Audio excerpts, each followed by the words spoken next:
Markapuram bus యాక్సిడెంట్లో సంచలన విషయాలు బయటకు వస్తున్నాయి. బస్సు ప్రమాదానికి ఓ పక్క ఈ ఢీకొట్టడం, ఒక టిప్పర్ని ఢీకొట్టడం వల్ల ఇంత పెద్ద నష్టం జరగడం ఒకటైతే, అసలు బస్సులో మంటలు ఎలా చెలరేగాయి అనేది చాలామందికి అర్థం కాని పరిస్థితి.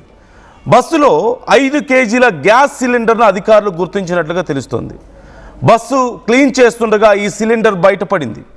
సేఫ్టీ విషయంలో అక్కడ హరికృష్ణ ట్రావెల్స్ నిర్లక్ష్యం వహించింది అంటూ తెలుస్తోంది. అగ్ని ప్రమాదానికి కారణమయ్యే ఎలాంటి వస్తువులను ట్రావెల్ బస్సుల్లో ఉంచొద్దంటూ నిబంధనలు ఉన్న విషయం మనకు తెలిసిందే. అయితే ఈ నిబంధనలను ఉల్లంఘించడం వల్లే ప్రమాదం జరిగింది అంటూ అధికారులు చెప్తున్నారు. బస్సు ప్రమాదంలో నిద్రలోనే 13 మంది కాలి బూడిదయ్యారు. బస్సు యాక్సిడెంట్పై మరెన్నో అనుమానాలు కూడా వ్యక్తం అవుతున్నాయి. అయితే ఈ ప్రైవేట్ ట్రావెల్స్ బస్సు చాలా అన్కంఫర్టబుల్గా ఉందంటూ అక్కడ ఉన్నటువంటి ప్రయాణికులు చెప్పారు. ఏదో సమస్యను గుర్తించి మధ్యలోనే ఆపి డ్రైవర్ సుమారుగా అరగంట సేపు ఆ రిపేర్ కూడా చేసినట్లుగా తెలుస్తుంది. రిపేర్ చేసిన కొద్దిసేపటికే ఇంత భారీ ప్రమాదం చోటు చేసుకుంది.